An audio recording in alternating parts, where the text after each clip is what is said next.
आज आपण बोलूयात वर्ल्ड कप विनिंग कॅप्टन म्हणजे सूर्यकुमार यादव बद्दल. सूर्यभाऊचा परफॉर्मन्स आपण रिव्ह्यू करूयात या T20 वर्ल्ड कपमध्ये ॲज अ कॅप्टन आणि ॲज अ बॅट्समन सुद्धा.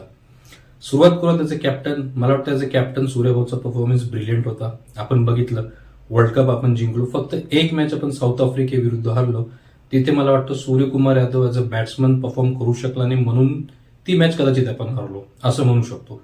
बट त्या व्यतिरिक्त मला वाटतं पूर्ण या वर्ल्ड कपमध्ये सगळे decision up to the mark होते. थोडंसं पॅनिक मला सूर्यकुमार यादव इंग्लंड विरुद्ध सेमीफायनलमध्ये वाटला, पण त्या व्यतिरिक्त captaincy up to the mark होती. 100% आपण त्याला म्हणू शकतो, मार्क्स देऊ शकतो सूर्यकुमार यादवला कॅप्टन्सीमध्ये.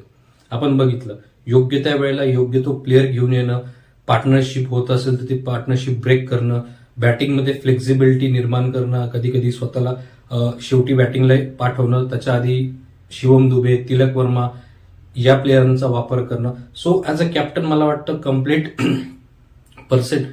त्याचं परफॉर्मन्स होतं, त्याला आपण डिनाय करू शकत नाही. तुम्हाला अप्रिशिएट करावं लागेल कारण परफॉर्मन्स बढिया होतं. बट तेच जर आपण ॲज अ बॅट्समन म्हणून बघितलं तर सूर्यकुमार यादवचा परफॉर्मन्स तसा आलेला नाही. भरपूर रिझन्स आहेत. मला वाटतं कदाचित कॅप्टन्सीचं प्रेशर असावं किंवा फ्लेक्झिबिलिटी झाली असावी, त्याच्यामुळे बॅटिंगमधून तसा परफॉर्मन्स आला नसेल, माहीत नाही. पण आपण कम्पॅरिझन करूयात.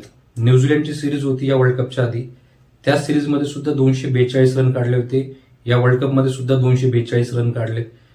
इनिंगचा फरक आहे. न्यूझीलंड विरुद्ध 5 इनिंगमध्ये त्यांनी ते 242 काढले होते. ॲव्हरेज 80चा होता, स्ट्राईक रेट ऑलमोस्ट 200चा होता.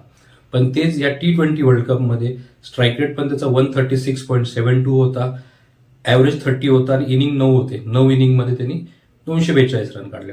तर हे आपल्याला क्लिअरली दिसेल की बॅटिंगमध्ये तसा परफॉर्मन्स आला नाही जसा आपल्याला अपेक्षित होता. युएसए विरुद्धची जी मॅच होती, पहिलीच मॅच, मला वाटतं त्या मॅचमध्ये त्यांनी ब्रिलियंट इनिंग खेळली होती आणि तुम्हाला क्रेडिट द्यावं लागेल, तुम्हाला अप्रिशिएट करावं लागेल कारण ती पहिलीच मॅच होती. त्या मॅचमध्ये ऑलमोस्ट सगळे प्लेयर, सगळे बॅट्समन आउट झाले होते. फक्त सूर्यकुमार यादव एका बाजूला टिकून होता आणि त्यांनी ती ब्रिलियंट इनिंग खेळली वानखेडे स्टेडियमवरती आणि त्याचाच फायदा झाला. आपण ती मॅच जिंकलो. कदाचित ती इनिंग आली नसती, रिझल्ट आपल्या विरोधात गेला असता तर नेव्हर नो, काही वेगळं झालं असतं. 2021 मध्ये आपण पहिलीच मॅच हरलो होतो T20 वर्ल्ड कपमध्ये. आपण त्या वर्ल्ड कपमधून पहिल्याच राऊंडमध्ये बाहेर गेलो होतो. तसे या T20 वर्ल्ड कपमध्ये झालं नाही कारण सूर्यकुमार यादवने ब्रिलियंट इनिंग खेळली. तर तुम्हाला क्रेडिट द्यावं लागेल. येस, त्याच्यानंतर मला वाटतं भरपूर मॅचेस अशा होत्या जिथे सूर्यकुमार यादवची इनिंग अपेक्षित होती पण आली नाही.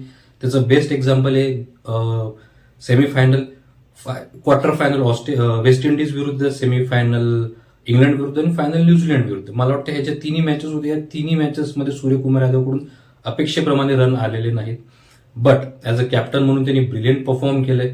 तर मला वाटतं ॲज अ कॅप्टन म्हणून आपण त्याला अप्रिशिएट करू शकतो. बट ॲज अ बॅट्समन म्हणून ज्या परफॉर्मन्सची अपेक्षा होती ते आलेले नाही.